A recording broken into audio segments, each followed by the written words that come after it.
I woke up in the passenger seat. I don't remember how long I was there, or how long I had been unconscious. And I remember checking on my friend, and she wasn't responding. And I tried to get out of the car and find some help, get a phone. And I mean, that was really all that I remember up until that point. I remember hearing ambulances and sirens in the near distance, and I was trying so hard to hold on, but I just fell out. I fell out in the middle of the parking lot. They didn't think that I was going to live, and I didn't think I was going to live. To hear my parents tell the story, and they got a knock on their door at 4 o'clock in the morning. So I think when you tell your recovery story, it's important to put yourself in the position of everyone that's around you, because it's not just my story. Like, even though it's my story, it's also my dad's story, and it's also my mom's story, and my best friend's story, and it's every person in your life that you're directly or indirectly affecting. Every decision that you make in life has a consequence. I had been shot 3 times in my chest, in my abdomen, and in my leg. I had a collapsed lung. I think I was in surgery for several hours. They were trying to basically save my life. I think I woke up a couple days later. And so it wasn't until a couple days later that I found out that my friend had passed away. After that day is really when my addiction tailspins. I think that I carried a lot of guilt with me, a lot of shame. I felt like it was my fault that had happened, that I couldn't save Abby. And I think, really what it amounts to is that we all have a trauma story too. That bad thing that happened to us is what spiraled me into a very dark, desperate, lost, lonely, broken place for many, many years.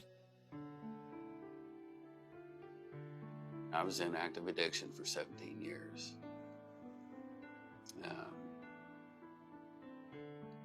And the whole time I felt like I was a lost cause. I did detox first, and then they shipped me over to a rehabilitation center with Salvation Army. I completed that program, and I went back down the same road because I didn't want to deal with the consequences. I didn't want to deal with the things that I needed to do. And I just gave up. It took me 3 times. Every time I got locked up, it would get longer and longer. And I really didn't want to get locked up the 3rd time. But I kept doing the same thing over and over. Every time I would get out, we do these foxhole prayers when we go in. I'm never going to do it again. Please just get me out of the situation. And then they let you out and you go, I can't wait to get back to it. The 3rd incarceration that I had was looking out that window and realizing life was moving on without me. That 3rd time was what it took for me to decide that I didn't want to be homeless anymore, that I wanted to build relationships, that I wanted to try and mend some of those that I had broken. And it was rough. Depression, anxiety, bipolar. And I walked into that sober living with a blue hoodie, some jeans, and a pair of dusty shoes. That's the only thing I walked in there with. But a year later when I left with a lot more than that. And it felt good to finally do something different. Typically, when a guy is suffering from substance abuse disorder, there's probably a co-occurring disorder as like depression, anxiety, ADHD, things of that nature. We have therapists on staff here, we have doctors on staff here, we have recovery coaches, we have employment So we try to address the individual holistically. I learned that I couldn't rely on me. I learned that I was not, good at making decisions on my own without consulting other people. It's really hard too when you come across something like you have a problem in your life, like you can't fix yourself. And then I learned also that I was a people pleaser. And so, trying to rob Peter to pay Paul to make everybody happy while getting what I want in return, it just drains you year after year. A lot of clients are afraid, to open up. He was pretty engaged, and he wasn't afraid to, communicate what was going on.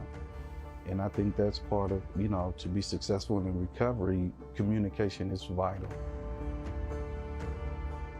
Shortly after the shooting is when I had moved to Tennessee, and it was more or less supposed to be a fresh start, but it really was just a new place to make new connections.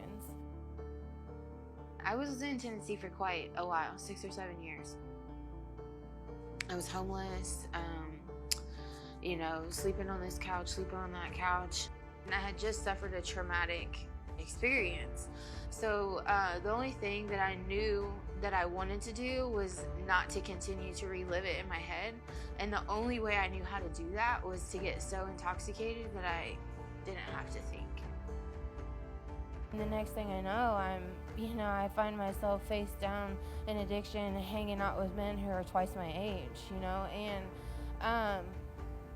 and I say the next thing I knew because I think everybody in this room can relate to the fact that I don't think you, when you were little, you didn't tell yourself, oh yeah, I can't wait to grow up and be a drug addict.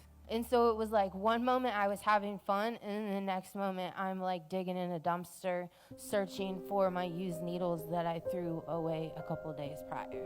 I was beyond waist deep in other people's trash, searching for my needles that I had thrown away because I had promised myself that last time I'm not using again. I'm so sick and tired of using. I'm so sick and tired. I made my way back to Indiana, and I knew that I didn't want to get high anymore, but I didn't know how. I didn't know how to stop. It wasn't very long before I started getting a rap sheet here in Kokomo.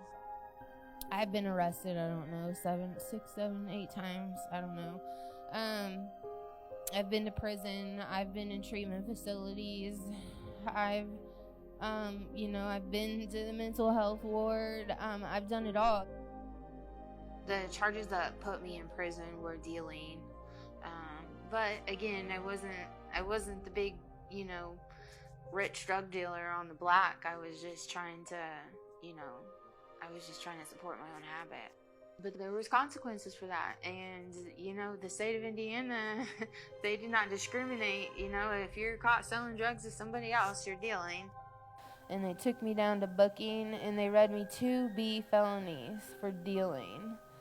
And my heart just dropped into the pit of my stomach, and I went back to my jail cell, and I had nothing to say, and the only thing that was flowing from my face were these tears, and I turned to my bunkie and I said, why didn't I listen? Why didn't I listen to them? All the times that they were saying, Morgan, don't do this, don't do that. Why didn't I listen to them? What did I do? What did I do with my life? I've thrown it away.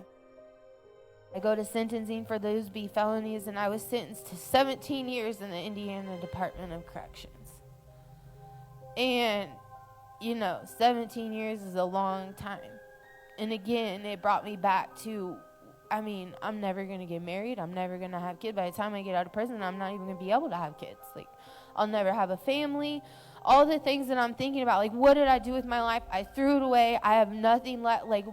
Everything, all this remorse, and everything that I wish that I could just take back in one instant. I couldn't, because what was done was done.